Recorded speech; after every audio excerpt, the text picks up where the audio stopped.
نحمده ونصلي على رسوله الكريم اما بعد فاعوذ بالله من الشيطان الرجيم بسم الله الرحمن الرحيم رب اشرح لي صدري ويسر لي امري واحلل عقدة من لساني يفقهوا قولي وجاوزنا ببني اسرائیل البحر، اور ہم نے بنی اسرائیل کو سمندر سے گزار دیا. جاوزنا، تجاوز اسی سے ہے نا، جواز اسی کہتے ہیں، جواز السفر پاسپورٹ کے لیے استعمال ہوتا ہے. جاوزنا ببنی اسرائیل البحر، ہم نے بنی اسرائیل کو سمندر پار کرا دیا. فأتوا علی قوم، تو وہ ایک ایسی قوم پر آئے، یعکفون علی اصنام لہم، جو اپنے بتوں پر جمی بیٹھی تھی، یعنی بتوں کی عبادت کر رہی تھی.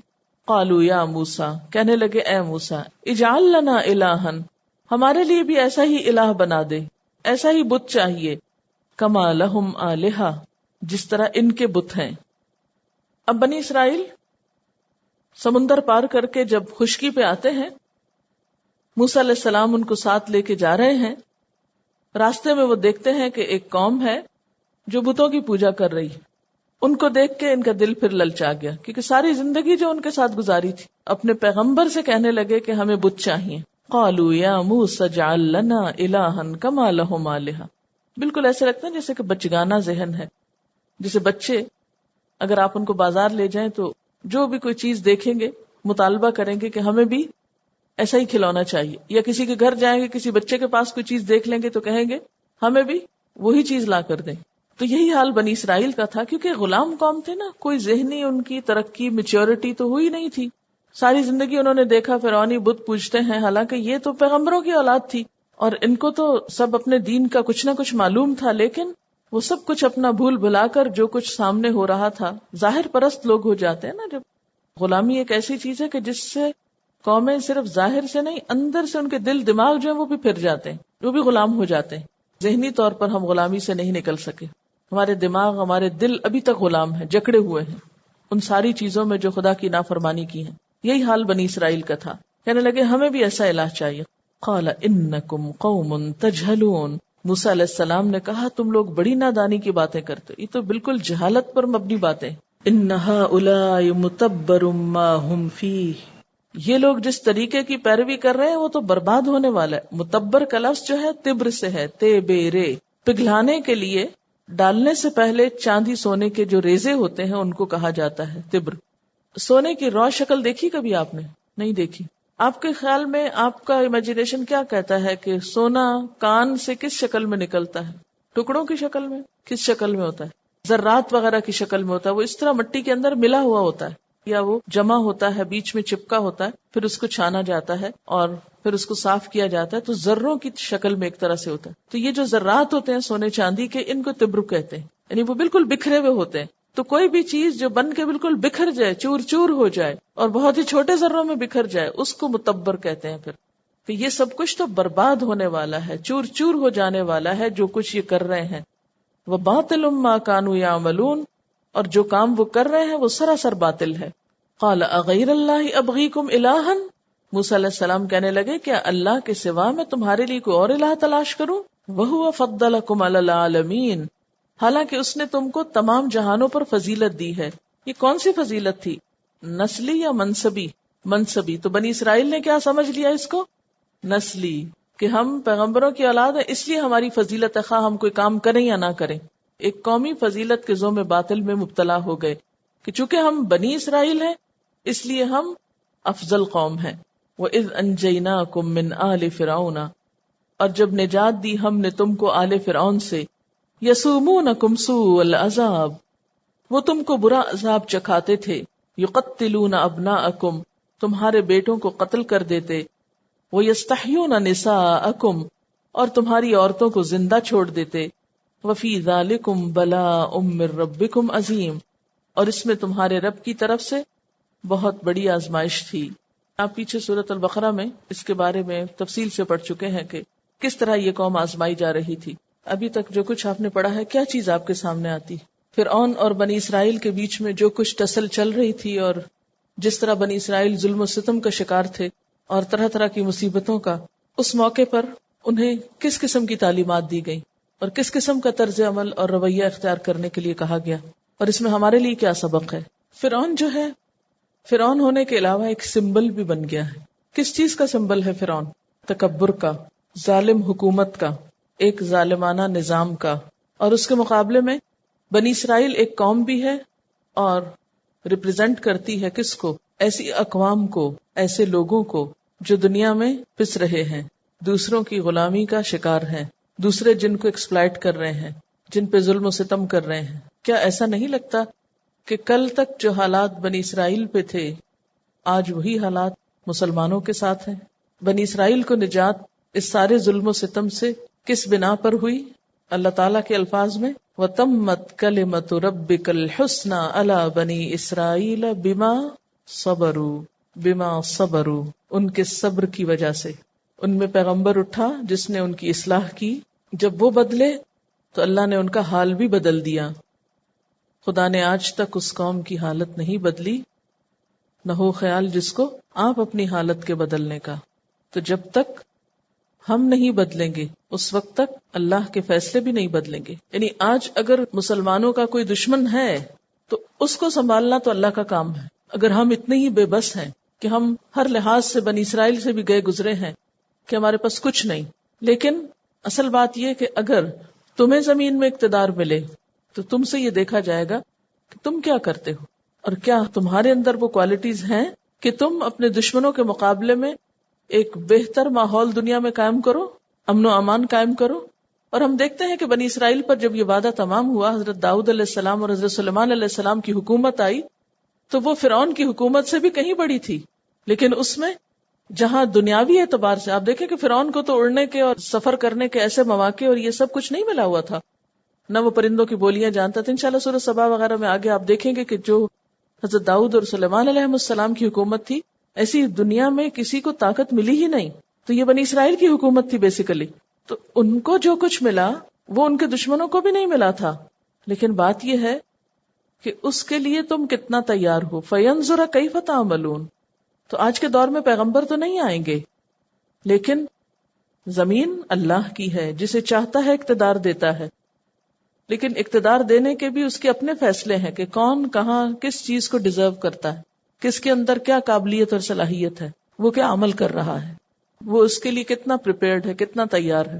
یہاں ایک اور بات یہ پتہ چلتی ہے کہ اگرچہ قوم فرعون بنی اسرائیل کی دشمن تھی، لیکن اللہ تعالیٰ نے یکا یک اس کو ملیا میٹ نہیں کیا، اس کو چانس پہ چانس دیے، اس کو مہلت دی، اور کیا کہا لعلہم یذکرون، شاید کہ وہ سبق لیں، شاید کہ وہ نصیحت پکڑیں۔ لیکن جب ساری چیزوں سے انہوں نے یعنی نہ خوشحالی سے فائدہ اٹھایا، نہ قحط سالی سے کوئی سبق سیکھا، نہ ان طوفانوں سے کوئی سبق سیکھا، اور بالآخر پھر اللہ تعالیٰ نے ان کو اکٹھا ہی ملیا میٹ کیا۔ لیکن یہ سب کچھ ایک دن میں نہیں ہو گیا، سال ہر سال کی ان کو مہلت ملی۔ اللہ تعالیٰ کا عدل دیکھیں، کیونکہ ساری مخلوق اس کی ہے نا، ہم باعث ہو جاتے ہیں، وہ نہیں ہوتا، وہ اپنی ساری مخلوق کا بھلا چاہتا ہے۔ ہم انسانوں کو خانوں میں تقسیم کر کے ان کے بارے میں اپنے دل کو خیر سے خالی کر لیتے ہیں۔ امت مسلمہ کا جو کردار ہے وہ تو بہت بڑے وسیع دل کا مطالبہ کرتا ہے ان سے کہ قوموں کو صرف اپنا حریف نہ سمجھیں، صرف دشمن کی طرح ان سے معاملہ نہ کریں، ان کو اپنا مدعو بھی سمجھیں۔ مدعو کون ہوتا ہے؟ جس کو دعوت دی جاتی ہے، جس کو خیر کی طرف بلایا جاتا ہے۔ کنتم خیر امت اخرجت للناس تأمرون بالمعروف وتنہون عن المنکر، تم بہترین امت ہو جو لوگوں کے لیے پیدا کی گئی ہو، نیکی کا حکم دو گے، برائی سے روکو گے۔ آج ہم یہ کام تو کر نہیں رہے، ہم صرف مقابلے پر ہی اترے ہوئے، اور اس میں بھی صبر نام کی چیز نہیں ہے ہمارے اندر، نہ اللہ سے تعلق جوڑا ہے، نہ ہی صبر کرتے ہیں، اور نہ ہی اپنی ذاتی اصلاح اور کردار کی بہتری کا کوئی عزم اور ارادہ ہے، اور پھر چاہتے ہیں کہ اللہ کی مدد آ جائے۔ وہ کیسے آئے؟ اصل بات یہ ہے کہ صبر اور اللہ سے تعلق ہمیں اپنی بہت سی خواہشات کو چھوڑنے اور قربانی کرنے کو کہتا ہے، جس کے لیے ہم تیار نہیں ہیں۔ ہم اپنی مرضی کے مطابق جینا چاہتے ہیں، اپنی خواہشات میں ڈوبے ہوئے ہیں، ہمارے پاس وقت نہیں کہ ہم اس کی طرف رجوع کر سکیں۔ یعنی بڑی سے بڑی مشکل آتی ہے تو آپ اخبار میں تبصرے دیکھیں کہ کیا ہوتے ہیں، ان تبصروں کی روشنی میں آپ دیکھیں کہ ہماری قومی سوچ کیا ہے۔ کیا کبھی بھی آپ نے اخباری بیان میں کچھ پڑھا کہ قوم اللہ کی طرف رجوع کرے یا صبر کرے یا حوصلے سے کام لے؟ تو جب تک یہ اویئرنیس نہیں ہوگی، یہ شعور بیدار نہیں کیا جائے گا، اس وقت تک حل نہیں ہوگا۔ صبر جو ہے یہ کہنے کو تو ایک لفظ ہے، لیکن دراصل اپنی ذات کی مکمل تبدیلی کا نام ہوتا ہے. یعنی صبر عام شخص نہیں کر سکتا. صبر کرنا بڑا ہمت کا کام ہے. اس کے لیے شخصیت کے اندر ایک خاص مضبوطی چاہیے ہوتی ہے. اور وہ مضبوطی کیسے آئے؟ یعنی صبر کون کر سکتا ہے؟ یہ بھی تو ذرا سوچیں. کیا صبر کرنا ہر ایک کے بس کی بات ہے؟ ہر ایک صبر نہیں کر سکتا. کسی کی طرف سے بھی تکلیف دہ باتوں کے جواب میں، تکلیف دہ صورتحال میں آپ اپنے آپ کو تھام رکھیں، آپ کی زبان سے غلط لفظ نہ نکلے، آپ کے رویے میں کوئی سرکشی نہ پائی جائے، آپ جوابی طور پر کوئی غلط قدم نہ اٹھائیں. یہ ہوتا ہے صبر. اور یہ صبر واقعی شخصیت کو اندر سے تبدیل کر دیتا ہے جب ہو پاتا ہے. پہلا سٹیپ رجوع اللہ ہی ہے. اللہ کی طرف رجوع کریں گے، اللہ کے ہو کر رہیں گے تو صبر آئے گا. تھوڑی دیر کے لیے امیجن کریں نا کہ صبر اور بے صبری میں کیا فرق ہے. یعنی ہر شخص اپنے بارے میں سوچے کہ صبر کا رویہ میرے نزدیک کیا ہے. کسی بھی مشکل مرحلے پر صبر کیسے کیا جاتا ہے؟ مجھے تو یوں لگتا ہے نا جیسے ایسے وقت میں کہ جب انسان کا جی چاہے کہ وہ بھی جا کے کہیں مار ڈالے کسی کو یا کسی کے خلاف سخت قدم اٹھائے، تو اس میں اپنی باگیں کھینچ کر رکھنا اور اپنے آپ کو حدود کے اندر رکھنا، پکڑ کے رکھنا کہ نہیں، مجھے یہ نہیں کرنا جو میرے رب کو پسند نہیں، مجھے اپنی زبان سے وہ نہیں نکالنا جو میرے رب کو ناراض کر دے، میں نے اپنا ہاتھ کہیں ایسا استعمال نہیں کرنا کہ جس سے میرے رب کی ناراضگی آئے. کیا واقعی ہم اپنے اجتماعی اور قومی معاملات میں ایسے صبر کا مظاہرہ کر رہے ہیں؟ ایک ہے پوری دنیا کے اوپر کنٹرول کرنا اور ایک ہے اپنی ذات پہ کرنا. اس میں سے آسان راستہ کیا ہے؟ کس پہ آپ کا بس چلتا ہے؟ اپنی ذات پہ. اگر آپ باہر کو نہیں سنبھال سکتے تو اپنے آپ کو تو سنبھالیں. جب اپنا آپ سنبھلے گا تو باہر بھی سنبھلنے لگے گا. کیونکہ ہر شخص ایک وزن ڈالتا ہے باہر کے سارے حالات میں، لیکن ہم میں سے کوئی بھی اپنی ذات کی اصلاح کے لیے تیار نہیں ہے. خود اللہ تعالیٰ آپ دیکھیں کہ اس قوم کے ساتھ کیسا معاملہ کر رہے ہیں، جلد بازی کا نہیں کر رہے، حالانکہ ثابت شدہ ہے کہ یہ برے لوگ ہیں. کیا اللہ تعالیٰ کو نہیں پتا تھا قوم فرعون اندر سے کیسی ہے، باہر سے کیسی؟ اس کو تو یہ بھی پتا تھا کہ آئندہ سالوں میں بھی یہ ماننے والے نہیں. تو وہ چاہتا تو کیا فیصلہ کر لیتا کہ ابھی سے ہی ان کو تباہ و برباد کر دیا جائے. اور وہ کر سکتا تھا، پورا اقتدار بھی رکھتا تھا، جانتا بھی تھا، لیکن ان سب باتوں کے باوجود اس نے ان کو مہلت دی. تو کیا اس سے ہمیں سبق نہیں ملتا کہ صبر کیسے کیا جاتا ہے؟ اللہ تعالیٰ کی صفت بھی ہے نا صبور. پہلا سٹیپ تو اللہ ہی کی طرف بڑھنا ہے. اللہ کی مدد کے ساتھ ہی صبر بھی ہو سکتا ہے. یعنی صبر کو اگر آپ ایک قومی اخلاق کے طور پر لیں تو وہ پیدا نہیں ہو سکتا جب تک کہ ہمارا اللہ کی طرف رجوع نہ ہو. لیکن افسوس کہ ہماری اکثریت اس کتاب سے اور اس کی تعلیمات سے اور اس کی رہنمائی اور اس کی روشنی سے جو زندگی کے ہر معاملے میں ہمیں رہنمائی دے رہی ہے اس سے بالکل نابلد ہیں، بالکل غافل ہیں.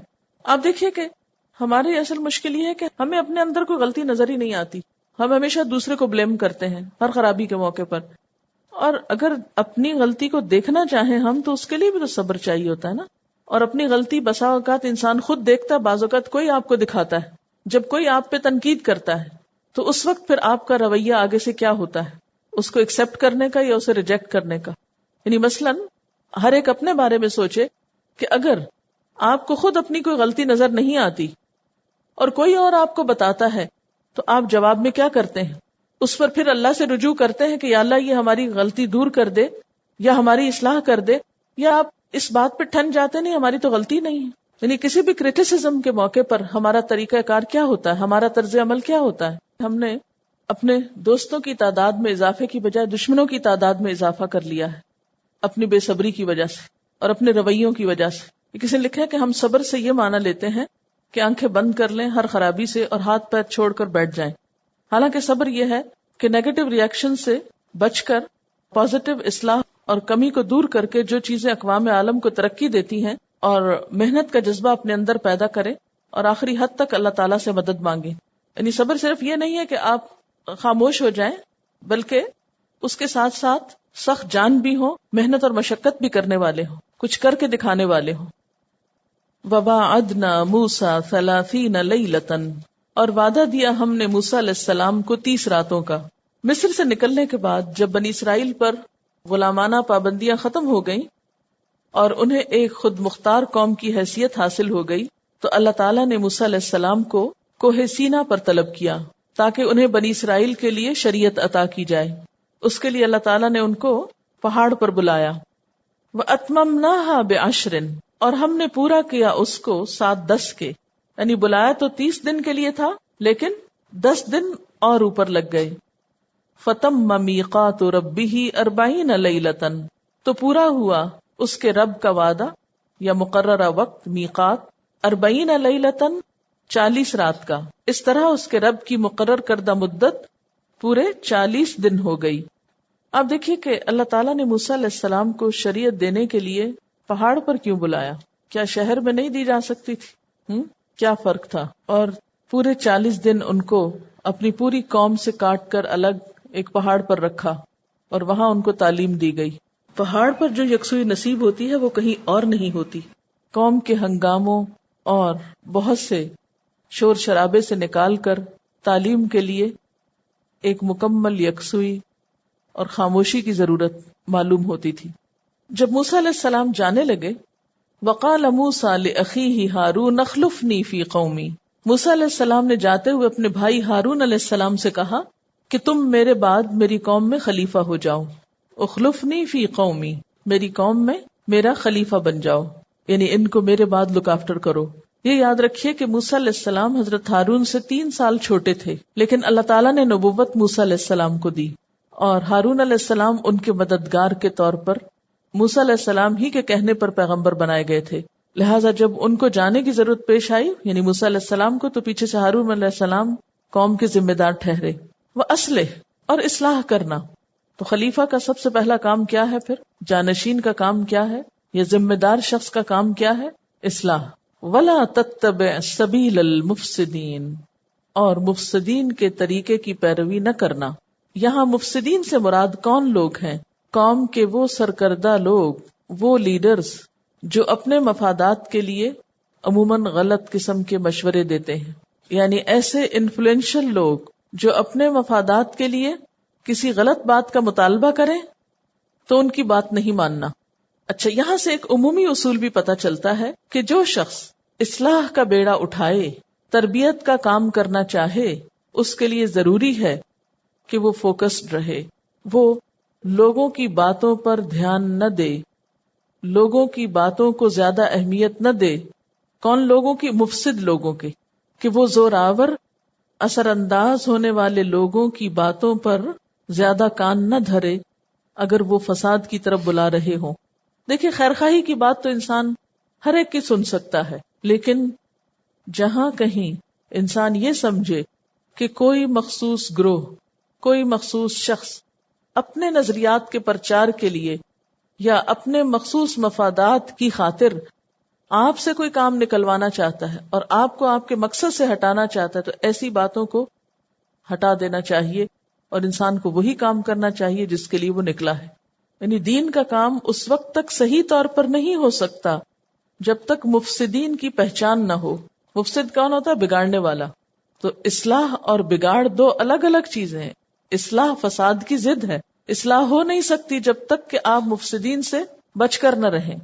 تو اس لیے موسیٰ علیہ السلام بہت بہترین نصیحت کر رہے ہیں جاتے ہوئے کہ دیکھو، میرے بعد میری قوم کا خیال رکھنا، ان کی اصلاح کرنا اور مفسدین کے طریقے پہ مت چلنا، ان کی باتوں میں نہیں آنا. وَلَمَّا جَاءَ مُوسَىٰ لِمِيقَاتِنَا، جب موسیٰ علیہ السلام ہمارے مقرر وقت پر، معین وقت پر آ گئے، یعنی جو وقت مقرر تھا اس پر اپنی جگہ آ پہنچے.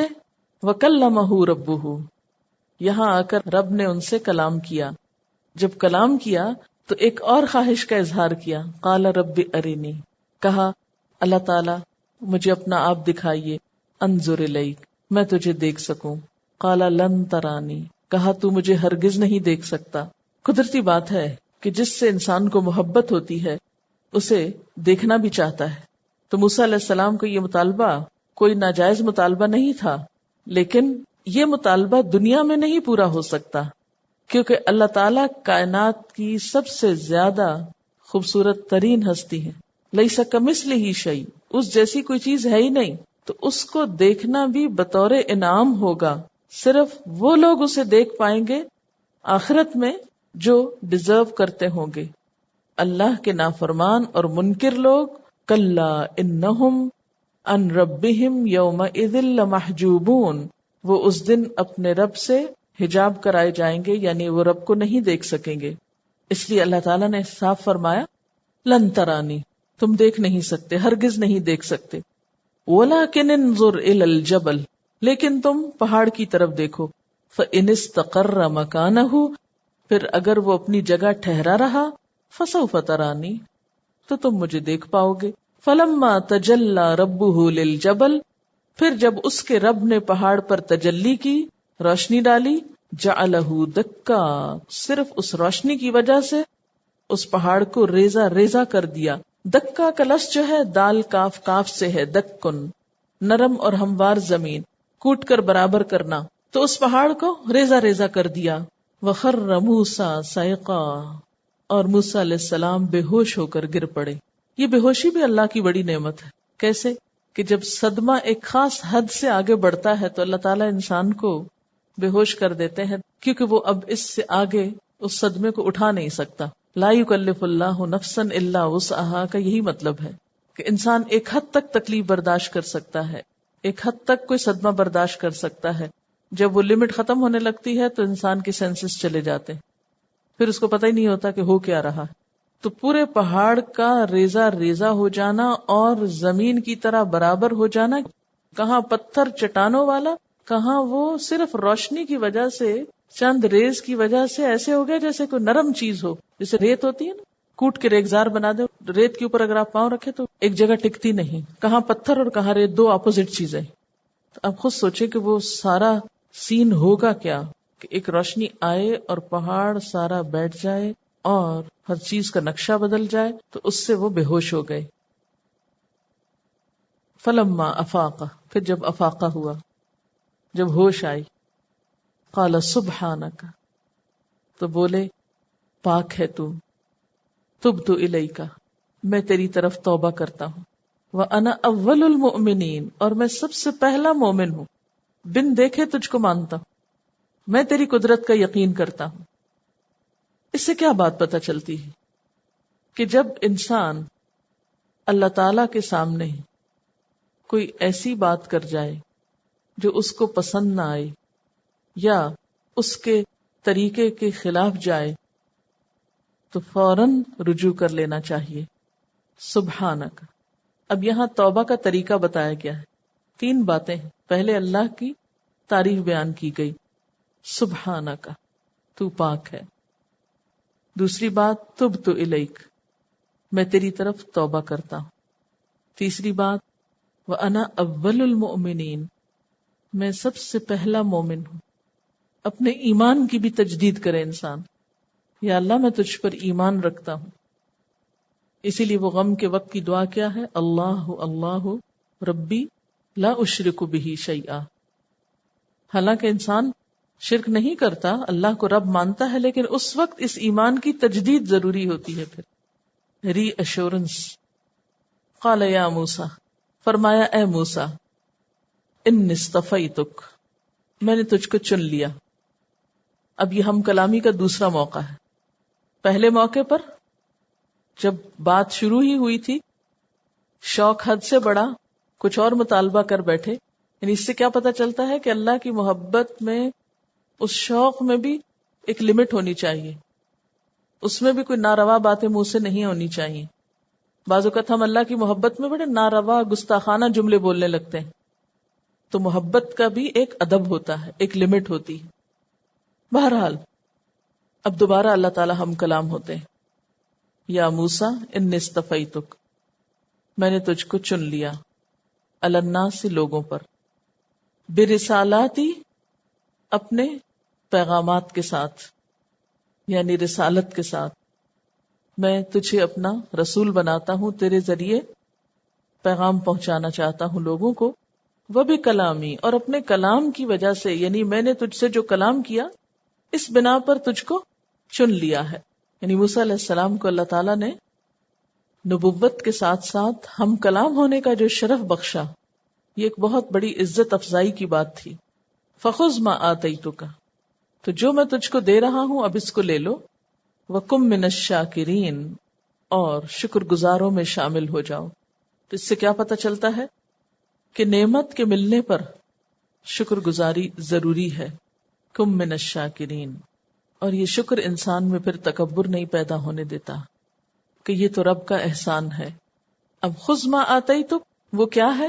وَكَتَبْنَا لَهُ فِي الْأَلْوَاحِ ہم نے اس کے لیے الواح میں لکھ دیا. الواح سے مراد تختیاں ہیں، یعنی جو بھی احکامات پیغامات دینا تھے وہ تختیوں پر لکھ دیے گئے. من کل شیء ہر چیز میں سے، موعظۃً نصیحت، و تفصیلا لکل شیء اور تفصیل ہر چیز کی، یعنی ہر شعبہ زندگی کے متعلق نصیحت اور ہر پہلو کے متعلق واضح ہدایت تختیوں پر لکھ کر دے دی. بائبل کی روایات میں کہا جاتا ہے کہ یہ پتھر کی سلیں تھیں، یعنی یہ تختیاں لکڑی کی نہیں تھی بلکہ پتھر کی تھیں. اب یہ نہیں پتا چلتا کہ لکھا کس نے تھا، فرشتوں نے لکھا تھا یا اللہ تعالیٰ نے خود لکھا تھا یا موسیٰ علیہ السلام سے اس وقت لکھوایا گیا تھا. بہرحال لکھی ہوئی ہدایات ان کو دی گئیں. ساتھ ہی فرمایا فخذھا بقوۃ ان کو قوت سے پکڑو، مضبوط پکڑو، نیچے نہ گرنے پائیں. اور اس میں دوہرا معنی ہے، ایک تو یہ کہ ویسے مضبوط پکڑو اور دوسرے اس کی جو تعلیمات ہیں ان کو مضبوطی سے پکڑو. تو اس سے کیا پتا چلتا ہے؟ اللہ کی لکھی ہوئی کتاب کا ادب کیا ہے، اس کو مضبوط پکڑنا چاہیے، اسے اٹھا کر رکھنا چاہیے اور اس کا ادب اور احترام کرنا چاہیے. اور نہ صرف یہ کہ کتاب کا بلکہ اس کے اندر جو تعلیمات ہیں انہیں بھی. وَأْمُرْ قَوْمَكَ اور اپنی قوم کو حکم دو، یعنی یہ لے جاؤ اور اپنی قوم کو کہو کیا یأخذوا وہ لے لیں بِأَحْسَنِهَا اس کے احسن کو، اس کے بہترین پہلو کو. اب احسن کیا ہے؟ احسن سے ایک مراد تو یہ ہو سکتی ہے کہ اس میں جو سیدھا سادہ مفہوم ہے باتوں کا وہ لے لیں، یعنی اس میں جو احکامات لکھے ہوئے ہیں ان کی پیروی کریں اور کسی بحث مباحثے اور منہ شگافی میں مبتلا نہ ہو، یعنی اس کا جو خوبصورت مطلب سامنے آتا ہے اس کو لے لیں.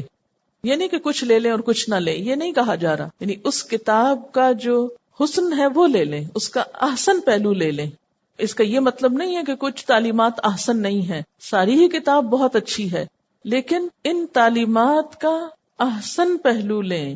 تو یہاں احسن سے مراد پھر کیا ہوگی؟ کسی بھی چیز کی خوبصورتی اس کی سادگی اور اس کی روح میں ہوتی ہے، یعنی صرف ظاہری باتیں نہیں بلکہ اس کی جو اسپرٹ ہے، اس کا جو اصل مفہوم ہے وہ لیں، جس سے اس کے عمل میں تبدیلی آئے اور اس کی ریفلیکشن اس کے اوپر خوبصورت طریقے سے ہو. اس میں سے رخصتیں تلاش نہ کریں، اس میں تعویلیں نہ کریں، اس میں بحثیں نہ کریں، یعنی اس کی جو خوبصورتی ہے، اس کلام کی جو خوبصورتی ہے اس کو لے لیں، جس سے ان کے دل، اس کی روح، اس کی ہر چیز میں ایک بہار آ جائے. سمے نہ آتا نا، جیسے کہا کرتے چلے گئے، حجت بازی نہیں کی. اس کو اپنے سے ذرا ریلیٹ کریں نا، کہ قرآن آپ پڑھتے ہیں، ایک اس کا لفظی ترجمہ پڑھتے ہیں، پھر آپ اس کی تفسیر پڑھتے ہیں، یہ ساری ایکٹیویٹی تو ہے، لیکن اس کا احسن پہلو کیا ہے؟ اچھا، کسی بھی چیز کا حسن کیا ہوتا ہے؟ اس کی جو اسپرٹ ہوتی. ہمارے جسم میں سب سے قیمتی چیز کیا ہے؟ ہماری روح ہے نا. اگر وہ نہ رہے تو ہماری آنکھیں کچھ کام کریں، ہمارے کان کچھ کام کریں؟ کچھ بھی کام نہیں کرتا جب تک وہ روح نہ ہو. اسی طرح بعض لوگ کتاب کے ظاہری باتوں پہ تو بڑا عمل کرتے ہیں، لیکن جو اس کی روح ہے اس کو بھول جاتے ہیں. ایک کتاب کا وہ غیر محسوس انفلوئنس ہے آپ کے اوپر، یہ احسن ہوگا. کہا یہ جا رہا ہے کہ یأخذوا بأحسنها، تم اس کی روح لو، اس کی جسٹ لو، اس کی اسپرٹ لو. کتاب کے ساتھ کرنا کیا ہوتا ہے اور ہم کر کیا رہے ہیں، اس کا پھر نتیجہ بھی تو وہی نکلے گا نا جو ہم کر رہے ہیں. وَأْمُرْ قَوْمَكَ يَأْخُذُوا بِأَحْسَنِهَا اپنی قوم کو حکم دو کہ اس کے احسن کو لیں. قرآن کے حسن سے فائدہ اٹھانے کے لیے شارٹ کٹ نہیں ہوتا. احسنہا کیا ہے پھر؟ کریم، بیسٹ، اسپرٹ، ایسنس، روح. یہ الفاظ آپ اس کے لیے استعمال کر سکتے ہیں. یعنی یأخذوا بأحسنہا، جب احسن لیں گے تو اس احسن کی ریفلیکشن بھی پھر نظر آئے گی. جو لوگ اس کے احسن تک پہنچ جاتے ہیں، پھر ہو نہیں سکتا کہ ان کے عمل میں حسن پیدا نہ ہو اور ان کی زندگی میں یہ ساری خوبصورتی نہ آئے. سأریکم دار الفاسقین، ان قریب میں دکھاؤں گا تم کو فاسقوں کے گھر. یہاں فاسقین سے مراد عمالقہ ہیں، جنہوں نے بنی اسرائیل کے فلسطین سے نکلنے کے بعد ان کی زمین پہ قبضہ کیا اور پھر وہاں خوب ظلم و ستم کیا. تو اللہ تعالیٰ نے فرمایا کہ تم اپنی تربیت کرو، اس کتاب پر عمل کرو. دار الفاسقین سے مراد آثار قدیمہ بھی ہے، یعنی تم ان کے آثار قدیمہ کو دیکھ کے پہچان جاؤ گے کہ ان لوگوں پر گزری کیا. جو اللہ کی نافرمانی میں جی رہے تھے وہ خود تو مٹ گئے، گھر کھڑے ہیں ان کے بڑے بڑے محلات. وآخر دعوانا ان الحمد للہ رب العالمین. سبحانک اللہم وبحمدک نشہد ان لا الہ الا انت نستغفرک ونتوب الیک. والسلام علیکم ورحمۃ اللہ وبرکاتہ.